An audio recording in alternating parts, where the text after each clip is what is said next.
না না তেমন কোনো ব্যাপার না, আমাদের শেফ নতুন রান্না শিখেছে ইউটিউব দেখে, তো বলছে চলো বৌদি তোমাকে নতুন রান্না করে কি বলছে পাউরুটি মিষ্টি, আমি ঠিক আছে চল। ও মা, ঘরে গিয়ে দেখি পাউরুটি পুড়িয়ে ফেলেছে, ঘি ওপরে ঘি দিয়েছে, নিচে ঘি দিয়েছে, এদিকে পাউরুটি পুড়িয়ে ফেলেছে। না না শেফ পোড়ায়নি, শেফের বৌদি পুড়িয়েছে, গুণটা দেখতে হবে তো কি। তো এইখানে নাবিয়েও নিলাম পাউরুটি, পুরা পাউরুটি, দুধ দেওয়ার সাথে সাথে বাবা কেমন ধোয়া উঠছিল দেখেছো, সে তো দেখতেই বেরোচ্ছে আমার ফুল ভিডিওটাই।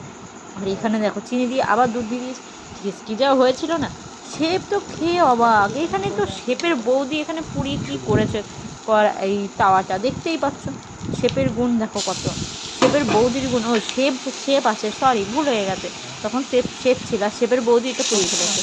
আর এখানে শেফের বৌদি চিনি দিয়ে দিল, তার মধ্যে শেফ দুধ দিয়ে দিল, হয়ে গেল ঘুমচাং করে নাবিয়েও নিল। এবার টেস্ট করার পালা, এবার আমি টেস্ট করতে যাবো, সেই সময় আমার খুঁটি উঠে পড়েছে, তো চলো পালা।